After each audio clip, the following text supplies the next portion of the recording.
Good morning. Welcome back to our study of Mark chapter 1. Today we will be looking at verse 40.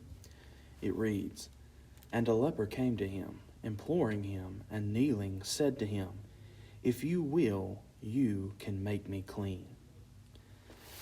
Now, the first thing I want to say about this passage is that this seems to be something that perhaps happened either during that first trip through Galilee that we talked about a little bit yesterday, or perhaps once he had come back to Capernaum.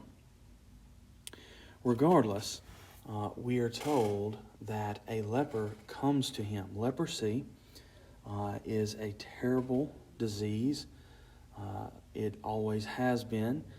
And basically, it causes parts of the body to wither away and even fall off to the point where a person can almost become like a living corpse.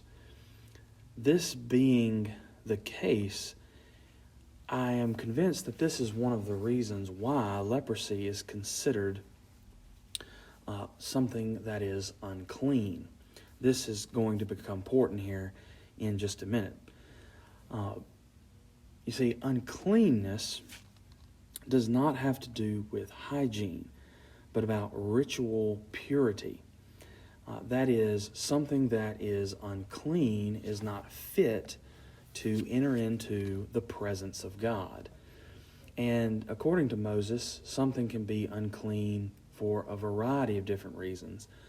But one of the ones that I think has, including leprosy, but another way that something can become unclean is through contact with things that are dead. A person could become unclean simply by burying their loved ones, which is something that everybody had to do. And after that would happen, you would have to go through a certain time to go through this period to then be declared clean again. I think this is important because I think there's a sense in which the reason why leprosy is considered something that is unclean or that makes a person unclean is because of what it does to the body, basically making pieces of the body become dead and falling off.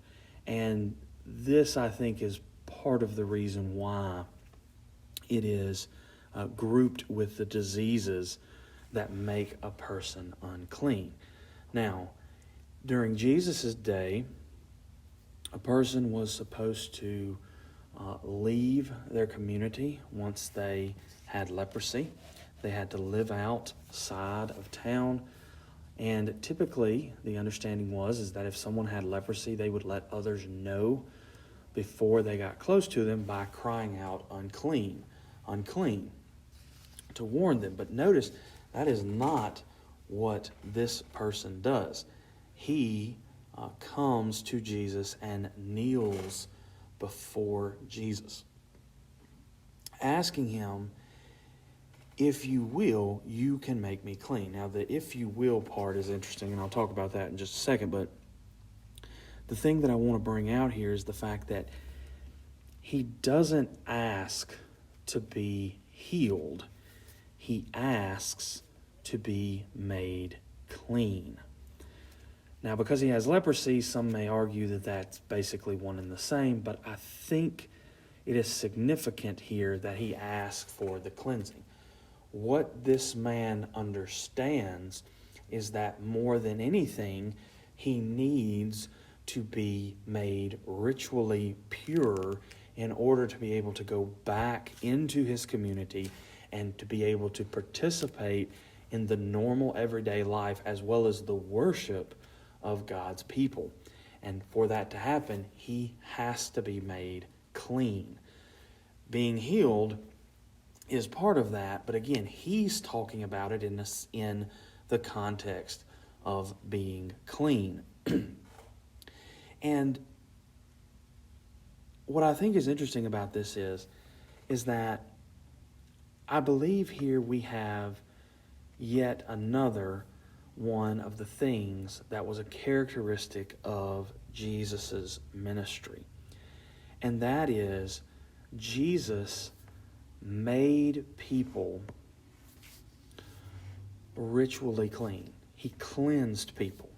That is to say, Jesus made people be able to have access to fellowship and communion with God and with His people.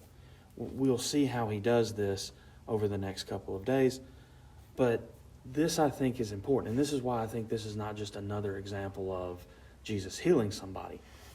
It is Him healing somebody, but the bigger issue here is that by doing this, Jesus is going to give this man access to fellowship with God and His people. He's going to cleanse him. Brothers and sisters, this is still something Jesus does for us. By His death and resurrection, we are made clean. If our faith is in Him and what He has done, then He has cleansed us from impurity, from sin, from moral corruption. Now, not to say that we still don't have those things that complicate our lives, but by faith, we are justified, and so therefore in the eyes of God, the cleanness of Jesus, who was perfectly clean, perfectly righteous, it is transferred to us, and God sees that instead of seeing the uncleanness that was in us. This is particularly important for people like many of us who are Gentiles. Gentiles were unclean just by being Gentiles, and yet Jesus provides that way to be clean. Brothers and sisters, this is something, again, that is important for us and the churches that we are a part of to remember and act on. Not that we can make others clean like Jesus does and will, as we'll see tomorrow, but by the fact that we know the one who can, and we should be willing to point people to that person.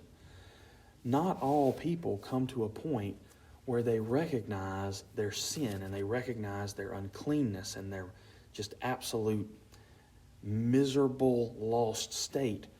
But when we come across people who do, we as individuals or our churches must be willing to say, well, there is someone who can take care of that. There is someone who can restore you to fellowship with God, to give you a state of being clean and accepted back into the community of God, or just accepted at all into the community of God, and that lies in Jesus. So brothers and sisters, we should be letting people know about this, but also, again, our churches should be as well. Jesus came to save sinners. Jesus came to find the lost. Jesus came to cleanse the unclean. And He still does this. Our churches must be involved in this message, telling people that they can be made right with God. And if a church is not doing that, if a church instead is looking at somebody who's saying, I feel unclean, and saying, oh no, don't worry, you're fine, you don't need to change at all, that is a church that has strayed from the truth. And that is a church that, brother, sister, you probably need to get away from, because in that they are not helping anybody. They are helping perpetuate the spiritual, moral uncleanness in the world. And that is not what Jesus came to do. So think about that as you go through the day. And I hope you have a good day.